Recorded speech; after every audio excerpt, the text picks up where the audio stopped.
आइए फ्रेंड्स, हम लोग स्टार्ट करते हैं आज का टॉपिक। और हमने पिछले क्लास में आपको पर परागण के बारे में बताया था friends। हमने आपको बताया था पर परागण टॉपिक के बारे में, अर्थात कि परागण की ऐसी विधि जिसके अंतर्गत क्या हो कि परागण की क्रिया तो हो, लेकिन क्या हो कि एक पुष्प के नहीं बल्कि अलग अलग पुष्प के आपके वर्तिकाग्र और आपके पराग कोष के बीच परागण की क्रिया हो, तो वह पर परागण होता है, जिसे इंग्लिश में हम लोग कहते हैं क्रॉस पोलिनेशन। राइट। तो अब बात कर लेते हैं कि क्रॉस पोलिनेशन में हमने कुछ जाना था, प्रकार कंडीशन जाना था कि किन कंडीशन में आपका पर परागण हो सकता है, अर्थात कि क्रॉस पोलिनेशन हो सकता है। उसके बाद हमने क्या जाना था कि हमने जाना था कि आपका कौन से एजेंट्स होते हैं जो एजेंट क्या करते हैं, इनको क्रॉस पोलिनेशन करने में मदद करते हैं। तो इसमें हमने देखा था, पहले कीट परागण के बारे में हमने चर्चा किया था। पहला हमने चर्चा किया था कीट परागण के बारे में। तो कीट परागण में हमने कंडीशंस देखे थे कि कीट परागण किन कंडीशंस में होगा। तो उसमें हमने देखा था कि ये ज्यादा अट्रैक्ट होते हैं किनकी वजह से, रंग की वजह से। उसके बाद हो सकता है कि आपका सुगंध हो, आपका ज्यादा बेहतर सुगंध हो तो उनकी वजह से आपके, या फिर तीसरा कंडीशन हम लोगों ने देखा था कि मकरंद चूसने के लिए। किसके लिए? मकरंद चूसने के लिए, अर्थात कि रस के लिए क्या करेंगे, ये पॉलिनेशन करेंगे पंछियों से परागण। पंछियों से परागण अर्थात क्या, पंछी यहाँ पे जो होगा वह एजेंट के रूप में काम करेगा। किसके रूप में काम करेगा? एजेंट के रूप में काम करेगा। किसके लिए? पर परागण के एजेंट के रूप में जो काम करेगा वह कौन होगा? हमारा पंछी होगा। तो पंछी आपका परागण की क्रिया में कैसे मदद करेंगे? तो दरअसल क्या होता है कि कुछ हमिंग बर्ड होते हैं। कुछ बर्ड्स कैसे, कौन बर्ड होते हैं? हमिंग बर्ड्स होते हैं, यानी छोटे छोटे चिड़िया होती है।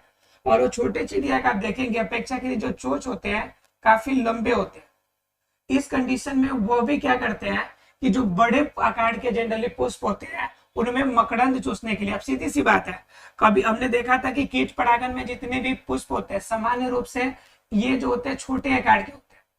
ये किस आकार के होते हैं?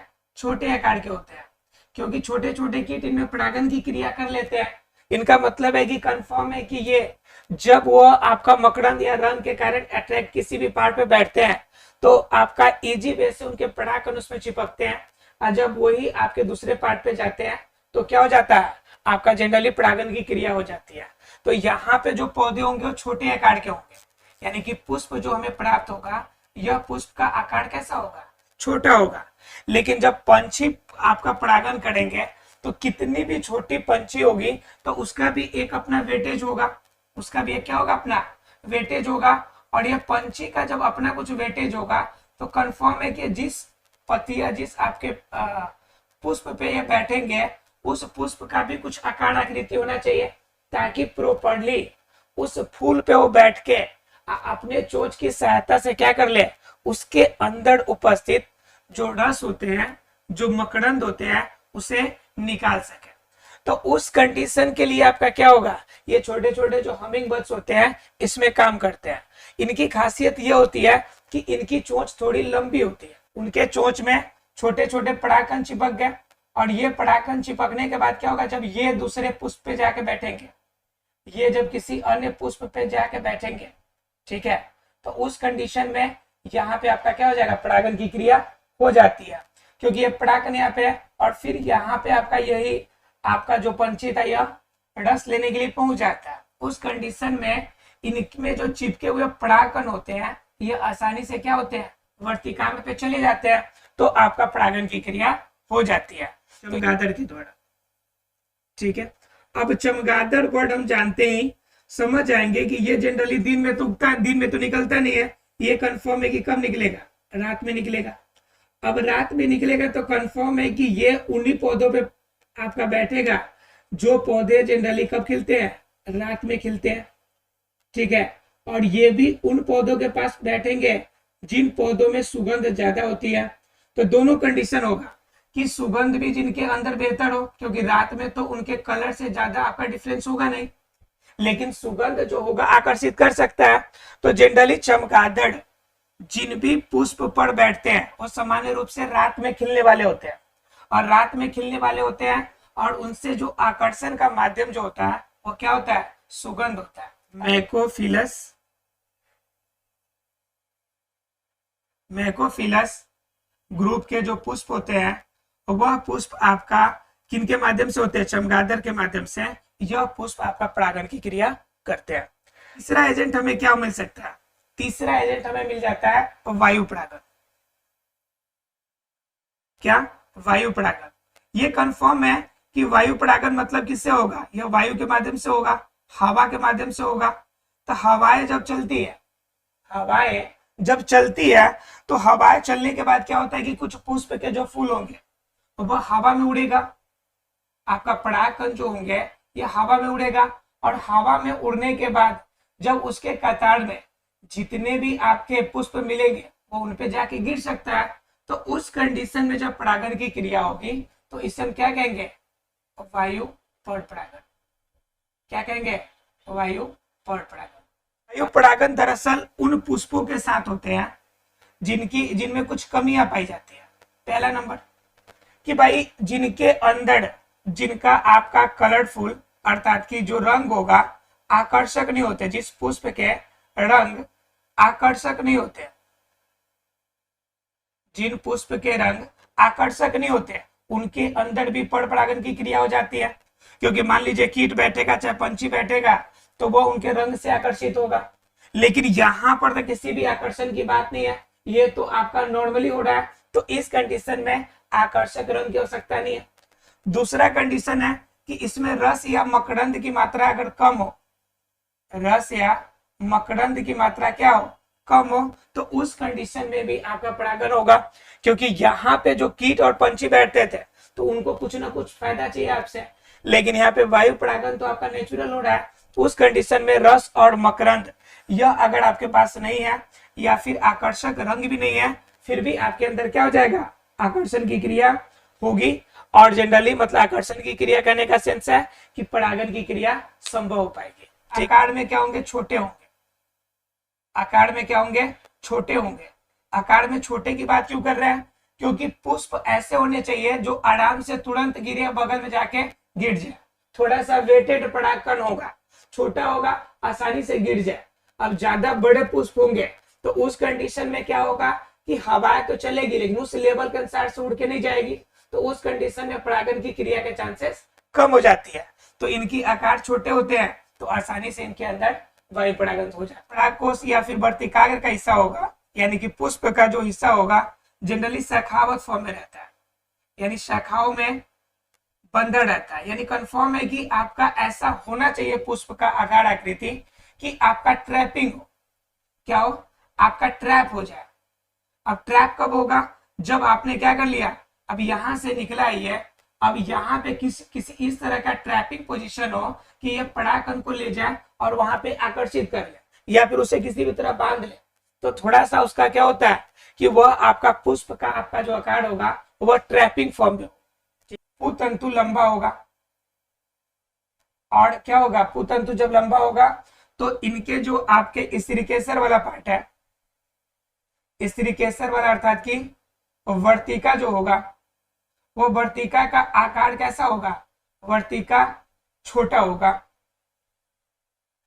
क्यों, क्योंकि देखिए मान लीजिए कि ये आपका पुष्प है, दो कंडीशन देखिए, ये मान लीजिए पुष्प है और ये भी एक पुष्प है, ठीक है। अब मान लीजिए कि ये जो होगा आपका, ये मान लीजिए कि आपका 5 सेंटीमीटर की है, आपका क्या, इसका आपका पुतंतु है यानी कि पुरस वाला भाग, और स्त्रीकेसर इसमें क्या है, स्त्रीकेसर मान लीजिए कि 6 सेंटीमीटर की है, यह स्त्रीकेसर वाला पार्ट है इसका। अब जरा देखिए कि यह जब आपका यहां से परागकण निकल के जाएगा तो बताइए कि यह इसके ऊपर जाके गिरेगा क्या कभी, ये तो इसका लेवल पहले ही डाउन है, तो ये नीचे नीचे निकल जाएगा कि नहीं निकल जाएगा, यहाँ से निकलेगा और ऐसे से निकल जाएगा। तो बताइए यहाँ पे परागण की क्रिया होगी क्या, बिल्कुल भी नहीं होगी। इसलिए क्या होना चाहिए कि जब ये 5 सेंटीमीटर का है और ये वाला हिस्सा 6 सेंटीमीटर का न होके यहाँ जो आपका, यहाँ पे जब आपका पौधा जो होगा नया, वह आपका उसका जो फीमेल पार्ट होगा वह अगर 4 सेंटीमीटर का होगा तो कंफर्म है कि ऐसे जाके गिरेगा, तो जाके यहाँ पे अगर गिरेगा तो नीचे जा सकता है। लेकिन जब इसकी आकार बढ़ जाए, इस केसर वाला पार्ट का आकार बढ़ जाए और इनका आकार छोटा हो, तो उस कंडीशन में आपका वायु परागण होने के चांसेस कम हो जाएंगे।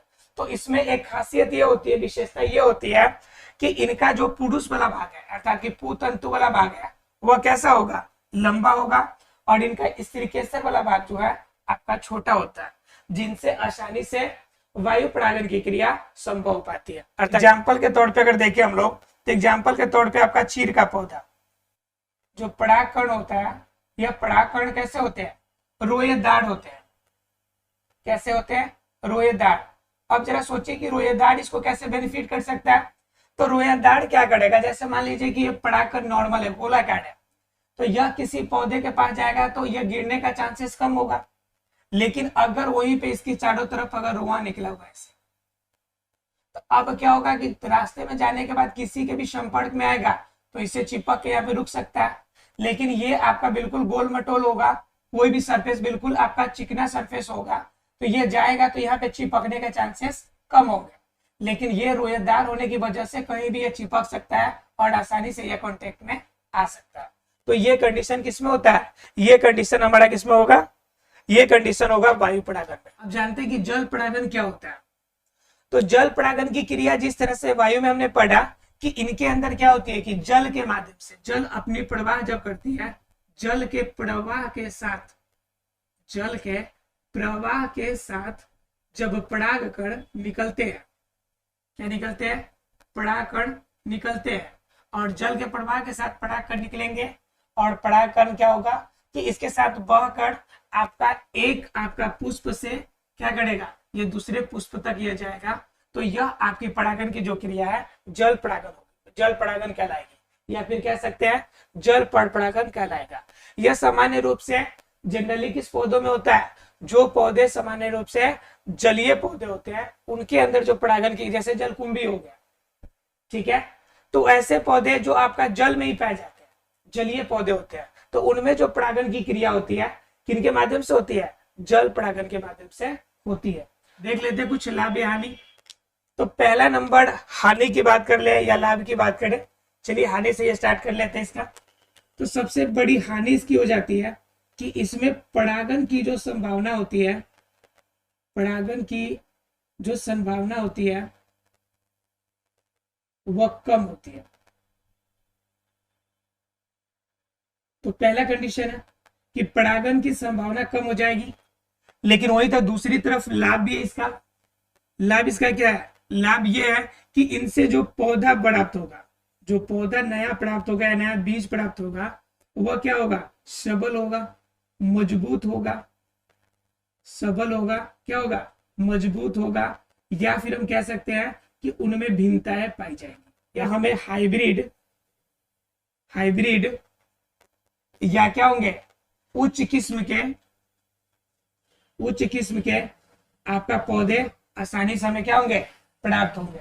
तो ये एक कंडीशन है आपका कि उच्च किस्म के पौधे, हाइब्रिड किस्म के पौधे हमें किसमें प्राप्त होंगे, ये आपका क्रॉस पॉलिनेशन के अंदर, ठीक है। निगेटिव के पॉइंट इसमें अगर देखा जाए तो निगेटिव पॉइंट क्या हो जाएगा कि आपके इसमें क्या होते हैं कि परागकण बड़ी मात्रा में निकलते हैं, परागकण बड़ी मात्रा में निकलते हैं, लेकिन इनका पॉलिनेशन जो होता है अर्थात परागण की क्रिया होता है बहुत ही कम होता है। इस कंडीशन में परागकण अधिक मात्रा में वेस्ट हो जाते हैं, अधिक मात्रा में क्या हो जाते हैं, वेस्ट हो जाते हैं, नष्ट हो जाते हैं। मतलब इसका कोई यूज नहीं होता, इसका क्या नहीं होता, इसका कोई यूज नहीं होता, ये नष्ट हो जाते हैं आसानी से। अनिश्चितता बना रहता है, क्या बना रहता है, अनिश्चितता बनी रहती है। क्यों, क्योंकि आपका परागण की क्रिया हुई है, तो परागण की क्रिया के लिए बाहर से आपका परागकण आया, तो वह परागकण प्रॉपर्ली उसी प्रकार के पुष्प का आपका परागकण है कि नहीं। तो उस कंडीशन में अगर नहीं होगा तो फिर परागण की क्रिया नहीं, सॉरी आपका निषेचन की क्रिया नहीं होगी। तो इस कंडीशन में इनके अंदर एक प्रॉब्लम रहता है कि इनके अंदर अनिश्चितता बना रहता है। यह जो होगा, क्या जो नया पौधा होगा वह मिश्रित किस्म के हमें प्राप्त हो सकता है, या फिर हम कह सकते हैं अपने हिसाब से, अपने इच्छा अनुसार अपने नए किस्मों का हम लोग आपका निजात कर सकते हैं। निश्चितता का मतलब क्या होता है कि आपका परागकण उस पौधे का है कि नहीं, उस पुष्प का है कि नहीं। तो उन कंडीशन में क्या होता है कि हर पौधे के वर्तिकाग्र का पास इतनी कैपेसिटी होती है, इतनी क्षमता होती है कि बाहर से जो परागकण आएगा इस परागकण को पहचान लेती है कि यह उसी पुष्प का है कि नहीं। ठीक है, यानी कि एक तरह के आपके पुष्प के होंगे तभी वो उसे एक्सेप्ट करेगी, अदरवाइज उसे एक्सेप्ट नहीं करेगी। तो यह पर परागण की क्रिया हम लोग कभी कभी कृत्रिम तरीके से भी कराते हैं, कृत्रिम तरीके से भी। तो कृत्रिम तरीके में क्या कराते हैं हम लोग, कृत्रिम तरीके से पर परागण कराने में बेनिफिट क्या हो जाता है वो देखिए। कृत्रिम तरीके कराते कैसे है, तो पहला नंबर कंडीशन होता है कि हमें जिस पुष्प का हमें परागण की क्रिया करानी है, जिस पुष्प के साथ परागण की क्रिया करानी है, तो पहले क्या करना पड़ेगा कि पहले जो इनके जो पराग कोष वाला हिस्सा इसे काट देना पड़ेगा। अब पराग कोष का हिस्सा हम लोग काट देंगे, इसके अंदर क्या रहेगा, सिर्फ बच जाएगा आपका वर्तिकाग्र। अब परागकण हमने काट दिया, अब क्या करेंगे कि हमें जिस पौधे के साथ इसका क्रॉस कराना है उस पुष्प को हम लोग क्या करेंगे, उस पुष्प से हम लोग क्या करेंगे, पहले पॉलिनेशन आपका पोलन ग्रेन को निकालेंगे, अर्थात क्या पराग कण को निकालेंगे, और पोलन ग्रेन जो ये निकलेगा इसी को हम लोग लाके क्या करेंगे, इस पुष्प के अंदर हम लोग रखेंगे।